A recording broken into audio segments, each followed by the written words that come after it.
दोस्तों, water harvesting और irrigation development के संदर्भ में श्रीलंका के राजा ने कहा था कि हम बारिश की एक भी बूंद को बिना किसानों की मदद किए हुए समुद्र में जाने नहीं देंगे। अर्थात जहां हम वाटर हार्वेस्टिंग की बात करते हैं, वहीं हमने उसके इफ़ेक्टिवली यूज़ के लिए काफ़ी प्रयास किए हैं। तो आइए जानते हैं आज इस वीडियो में water harvesting and irrigation development during different periods. ये fundamental of agronomy, agricultural heritage और फंडामेंटल ऑफ सॉइल साइंस तीनों में ही आता है, क्योंकि वाटर यूज इफ़िशियंसी से रिलेटेड, रेन वाटर हार्वेस्टिंग से रिलेटेड, आप plant and soil plant and water relationship आप पढ़ते हैं। एंशियंट पीरियड में हमारे पास वाटर के क्या क्या रिसोर्सेज थे, हम नेचुरल रिसोर्सेज के बारे में पढ़ते हैं। तो जहाँ ये ढेर सारे टॉपिक मिलते हैं, तो ये काफ़ी एक इम्पॉर्टेंट टॉपिक बन जाता है। हालांकि ये प्लांट वाटर इंटरेक्शन पर मेरा ये पहला वीडियो है, तो चलिए शुरू करते हैं। The different irrigation principle adopted in ancient period, यानी प्राचीन काल में कौन कौन से इरिगेशन प्रिंसिपल अडॉप्ट किए गए थे। अब बात करें तो बहुत पहले हम लोग के पास भूमिगत जल को तो निकालने के संसाधन नहीं थे। हम कुल मिलाकर नेचुरल रिसोर्सेज पर ही डिपेंडेंट थे, चाहे वो रेन वाटर हो, फिर वो नदियों के द्वारा बहाकर लाया गया जल हो। तो इसमें पहला पॉइंट आता है बिल्डिंग ऑफ स्मॉल टैंक्स। छोटे छोटे टैंक्स बनाते थे ताकि हम जो वर्षा का जल है उसे स्टोर कर सकें। Extensive tank irrigation system adopt किया गया था श्रीलंका में, बाद में साउथ इंडिया में स्टार्ट किया गया। श्रीलंका के किंग ने कहा था, not even a drop of rainfall should go to sea without benefiting. Third point आता है, the topography of Telangana region of Andhra Pradesh and Karnataka is ideally suited for the construction of tanks.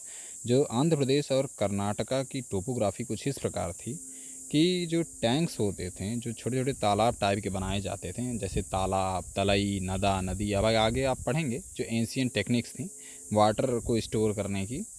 तो ये सब जो बनाने की टोपोग्राफी थी वो आंध्र प्रदेश और कर्नाटका में बहुत अच्छी थी।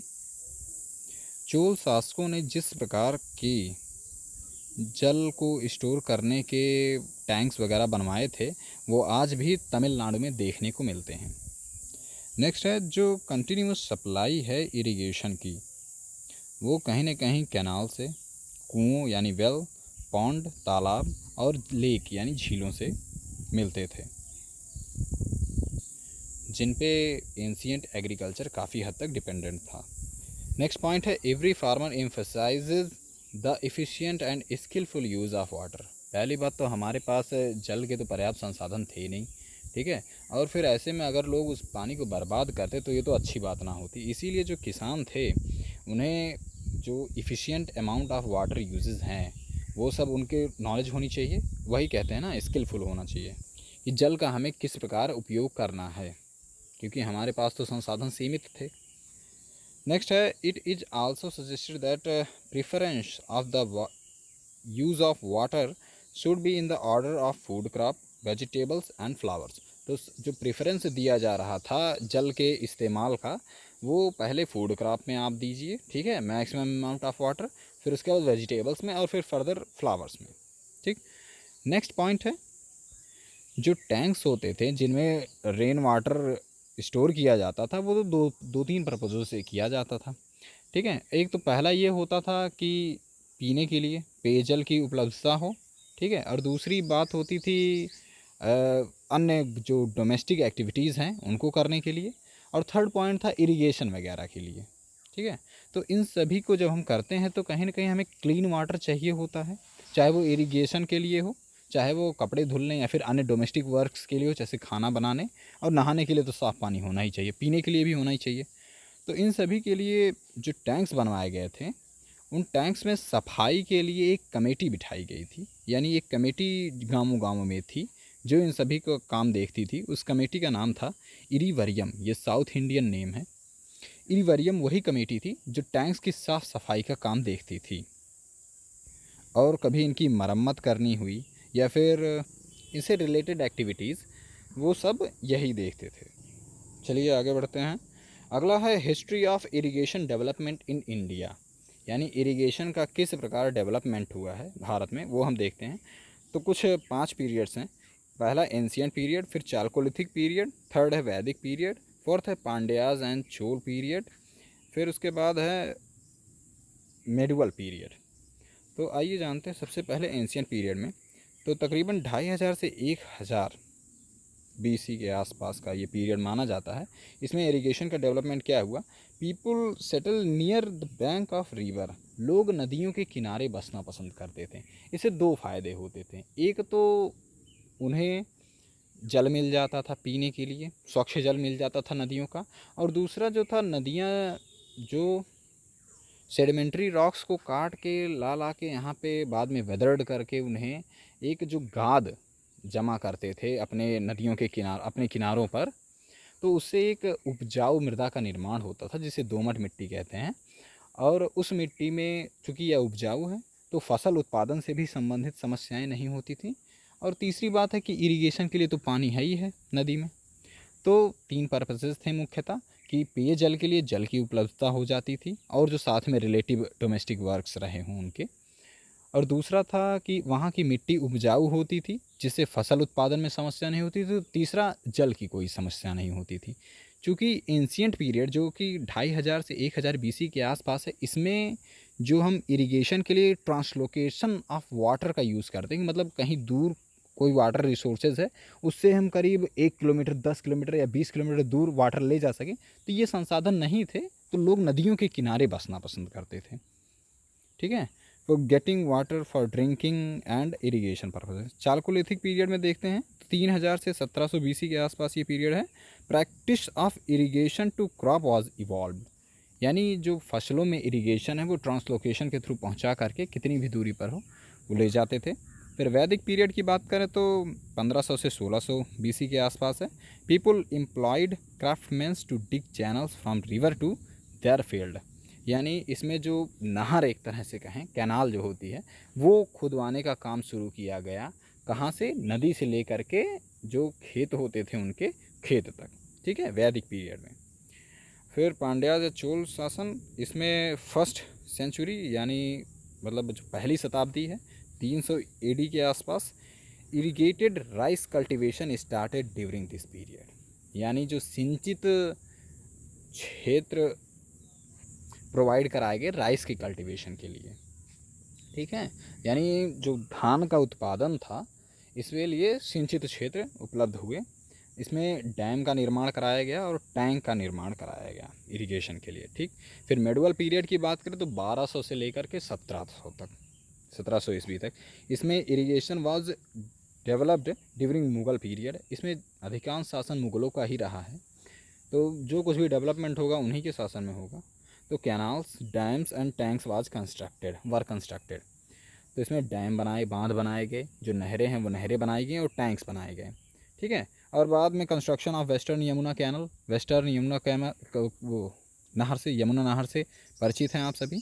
फिर कंस्ट्रक्शन ऑफ अनंत राजा सागर, अभी बाद में सर, सागर इत्यादि पढ़ेंगे, लास्ट में है। एंशियंट वाटर स्टोरिंग या रेन वाटर हार्वेस्टिंग चैनल्स में आता है। ठीक है, नेक्स्ट हम जानते हैं रेन वाटर हार्वेस्टिंग, यानी वर्षा के जल को किस तरह से संचित किया जाता था फर्दर यूजेस के लिए। तो बात करें हड़प्पा सभ्यता हो, फिर वो चाहे कच्छ का धोलावीरा हो, इन सभी में रेन वाटर को हार्वेस्ट करने से संबंधित और वाटर मैनेजमेंट से संबंधित बहुत ही नवीनतम और आधुनिक किस्म के टैंक्स देखे गए थे। ठीक है, नेक्स्ट टर्म है ट्रेडिशनल रेन वाटर हार्वेस्टिंग। अच्छा हाँ, अब हम वाटर हार्वेस्टिंग के 2 मेथड्स पढ़ते हैं, एक ट्रेडिशनल वाटर हार्वेस्टिंग और दूसरा modern water harvesting. Further modern water harvesting के 2 पार्ट हैं, वो हम बाद में देखेंगे। तो ट्रेडिशनल रेन वाटर हार्वेस्टिंग क्या था, which is still prevalent in rural areas, आज भी ये रूरल एरियाज़ में चल रहे हैं। Was done in the surface storage bodies, यानी जो सतह पर, यानी सरफेस स्टोरेज बॉडीज़ मतलब जैसे टैंक बना करके, लेक बना करके, इरिगेशन वाले टैंक बना करके।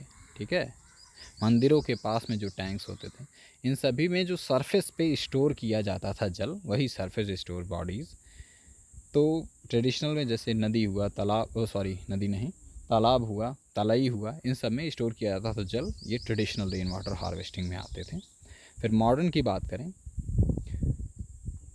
जैसे कि मैंने बताया ये दो भागों में बांटा गया है।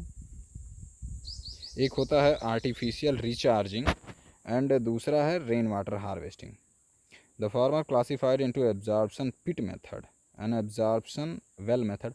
बाद में चाहे उन्हें एब्जॉर्प्शन, कोई एक गड्ढे को जो सूखने के लिए छोड़ दिए जाते हैं उनको, या फिर एब्जॉर्प्शन वेल मेथड यानी कुओं में पानी डाला जाता था फिर वो इंजेक्ट होते थे, फिर वही फर्दर जैसे कहा गया है वेल कम बोर मेथड, यानी वो कुआं कम होता था, एकदम से बोरिंग होती थी, and recharge trench come injection well, जैसा कि जो कुएं होते थे वो रिचार्ज के लिए कम होते थे, इंजेक्ट किए जाते थे, जैसे कि वाटर उसमें स्टोर कर दिया जाता था, फिर वो धीरे धीरे सॉइल सरफेस के नीचे चला जाता था, फिर वही जो ग्राउंड लेवल क्या कहते हैं कि ग्राउंड वाटर है उनका अमाउंट इंक्रीज़ करता था। तो वो एक इंजेक्ट करने का काम होता था ना वाटर का। तो फर्दर इन्हें अलग अलग नामों से जाना गया है। ठीक है, फिर bamboo method of rain water harvesting की बात करते हैं। दो स्पेशल मेथड्स हैं रेन वाटर हार्वेस्ट करने के, एक बम्बू मेथड है और एक अगला है कुंड मेथड। ये जो थार का डिज़र्ट था उसमें यूज़ किया जाता था। तो पहले बम्बू मेथड जानते हैं। ये जो सेवन सिस्टर्स हैं उनका एक स्टेट था मेघालय। स्टेट था क्या है, मेघालय में एक प्राचीन तकनीक से रेन वाटर को हार्वेस्ट किया जाता था। वो क्या था, ये जो बम्बू होते थे इनमें जो नोड्स होते हैं उनके नोड्स में छेद कर दिए जाते थे, तो तकरीबन एक बम्बू में 18 से 20 लीटर तक पानी आराम से आ जाता था। ठीक है, और फर्दर उसके बाद ये कुछ 100 मीटर्स तक उसे ट्रांसलोकेट कर सकते थे, यानी ट्रांसपोर्ट कर सकते थे। जो जनजातीय किसान हैं कहाँ कहाँ के, एक खसी और जयंतिया हिल्स के, वो आज भी ये 200 साल पुराना सिस्टम यूज़ करते हैं। क्योंकि ये पहाड़ी क्षेत्र हैं तो वहाँ पे तो बोरवेल या फिर कुएं वगैरह की तो हम संभावनाएं ना ही मान के चलें। तो जो रेन वाटर है उसे हार्वेस्ट करने के हम चैनल डेवलप कर सकते हैं। तो पहाड़ियों पे कुछ ऐसे ढलाने हैं, फिर पहाड़ियों के बीच में अभी आप खादिन वगैरह जानेंगे कि जो पहाड़ी ढाल होते हैं उनके बीच में काफ़ी स्पेसियस होता है, उसी स्पेस में रेन वाटर स्टोर करते हैं, फिर फर्दर इरीगेशन के लिए अप्लाई करते हैं। अभी आप पहाड़ी क्षेत्रों में पढ़ते होंगे contour method of irrigation. Contour में क्या होता है कि ऐसे किनारे किनारे मेड़ियाँ बना दी जाती हैं और ये सीढ़ी नुमा खेती टाइप होती है। ठीक है, फिर उसमें इरीगेशन करते हैं। ठीक है, यही कंटूर मेथड ऑफ इरीगेशन है। तो बम्बू मेथड यही था कि बांस में ही रेन वाटर को स्टोर करते हैं और फर्दर उसे ट्रांसलोकेट कराते हैं करीब 100 मीटर 200 मीटर जैसी उनकी आवश्यकता होती है। ठीक है, नेक्स्ट था kund of Thar desert, Rajasthan and in areas where the limited ground water available in moderate of highly saline ground water in Barmer for instance in nearly 76% of the desert areas और डिस्ट्रिक्ट एरियाज। इसमें कहने का तात्पर्य ये है कि जो राजस्थान था वहाँ पे ग्राउंड वाटर की अवेलेबिलिटी जो थी वो हाईली सलाइन थी, यानी जो उसका भूमिगत जल था वो काफ़ी ज़्यादा नमकीन होता था। अगर उसके टीडीएस पॉइंट की बात करें तो 1500 से 10,000 पार्ट्स पर मिलियन था, यानी टोटल डिज़ॉल्व सॉल्ट कंटेंट। ठीक है, यानी काफ़ी नमकीन पानी होता था। तो 76% ऑफ राजस्थान में, यानी राजस्थान के 76% ऑफ डिस्ट्रिक्ट्स में यही इसी तरह का जल था। तो इसी तरह के जल के निपटारे के लिए जो उनके यहाँ बारिश होती थी, बारिश का पानी एकदम प्योर होता है, फिर उसी को वो स्टोर करते थे छोटे छोटे टैंक्स में, जिसे एक कुंड कहा जाता था। कुंड में क्या होता था, वो जब पानी स्टोर करते थे वो सीमेंटेड वॉल होती थी किनारे और बीच में एकदम रेत होता था। फिर उसके बाद रेत से ही पानी छन छन के दूसरे टैंक में जाके स्टोर होता था। तो एक तरह से, हालांकि रेन वाटर में किसी तरह का सलाइन कंटेंट नहीं होता था, लेकिन जब वो वहाँ के सॉइल के इंट्रैक्शन में आता था तो थोड़ा सा सलाइनिटी आ जाती थी, उसको भी दूर करने की फर्दर इसी में विधियाँ डेवलप की गई थी। ठीक है, कुंड में यही छोटे छोटे टैंक्स बनाए जाते थे, फिर उसी में फर्दर स्टोर किया जाता था। यही है थार डिजर्ट में। नेक्स्ट है traditional rain water harvesting. Traditional rain water harvesting में हम सीधे इनके तरीके पढ़ते हैं क्या क्या थे। तो पहला टंका था। It was constructed of on farm, यानी ये फार्म पे कंस्ट्रक्ट किया जाता था, कंट्री यार्ड और फोर्ट। ठीक है, the shape is normally circular and square, या तो ये गोल होता था या तो ये वर्गाकार होता था। डायमेंशन की बात करें तो 2 मीटर डायमीटर होती थी, यानी इसका व्यास 2 मीटर का होता था, गहराई 3 मीटर होती थी। कैपेसिटी तकरीबन 10,000 लीटर इसमें पानी आ जाता था, ठीक है, टंका में। फिर तलाई की बात करें, ये टंका जैसा ही होता था, सॉरी इसमें 2 से 3 सेंटीमीटर डेप्थ हो गई है, ये तकरीबन 2 से 3 मीटर डेप्थ है, ठीक है, इसकी 2 से 3 मीटर तक डेप्थ होती थी। Special attention paid for selection of the location such that there is adequate flow of rainfall water into talai. इसके लिए बहुत ही चुनिंदा जगहों को सेलेक्ट किया जाता था, जिससे जो रेन वाटर है उसको हार्वेस्ट करने में, उसमें इन्फिल्ट्रेट होने में आसानी हो। नेक्स्ट है नदा। तो टंका तलई में यही अंतर है कि तलई को एक स्पेशल लोकेशन पे बनाया जाता था और टंका को कहीं भी बनाया जाता था जहाँ बारिश हो रही हो, ठीक। फिर नदा की बात करते हैं। Low lying areas in between hillocks, यानी पहाड़ियों में जो लो लेवल एरियाज़ होते हैं उनके बीच होता था, ये गड्ढे होते थे, ठीक है। Embankment to arrest rain water, यानी रेन वाटर को प्रिजर्व करने के लिए। The catchment area of nada is 5 to 10 hectare. 5 to 10 hectare मतलब नियर अबाउट 20 बीघे के आसपास का रेंज होता था। 20 बीघा 20 बीघे से 40 बीघे के आसपास, ठीक है। तो उसमें उस जो रीजन को करते थे नदा कहते थे, यानी ये दो पहाड़ियों के बीच का क्षेत्र होता था, ठीक है। फिर उसमें बीच में गड्ढे बनाए जाते थे। नेक्स्ट है नदी। कंपेयर टू नदा, यानी नदा से इसे कंपेयर किया जा सकता है। द नदी इज़ बिगर इन साइज़, नदी की साइज़ बड़ी होती थी, बस साइज़ का ही अंतर है, बाकी सेम पैटर्न पे होते थे। अ विलेज और group of villages use to run of water collected in the नदी, यानी जो गांव होते थे या गांवों के समूह होते थे वो रेन वाटर को कलेक्ट करने के लिए, जो रन ऑफ वाटर है, जो यानी सरफेस के ऊपर से बह रहा होता है, उसे कलेक्ट करने के लिए इसकी व्यवस्था करते थे। तो डेप्थ इसकी कितनी होती थी, 6 से 8 मीटर गहराई तक होता था, लेकिन इसका एरिया ज़्यादा होता था, 10 से तकरीबन 150 हेक्टेयर लैंड। नदी में कितना, सॉरी नदा में कितना था, 5 से 10 हेक्टेयर था। नदी में क्या है, ये ठीक उसके सिमिलर ही है, लेकिन इसका एरिया ज़्यादा है, 10 से 150 हेक्टेयर तक। तालाब की बात करें, the catchment area of the talab is near about 480 hectare, 480 hectare का होता था, ठीक है। Its fullest capacity can not lost for many years, जब ये एक बार भर जाता था फिर काफ़ी सालों तक, कई सालों तक ये सूखता नहीं था।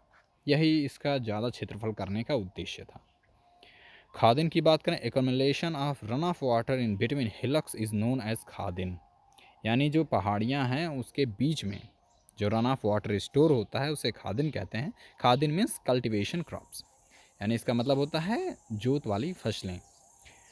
The khadin water is generally use for crop cultivation and animals, यानी फसल के कल्टीवेशन के लिए यूज़ किया जाता था, यानी इरीगेशन के लिए यूज़ किया जाता था, और दूसरा एनिमल को ड्रिंकिंग वाटर प्रोवाइड कराने के तौर पर।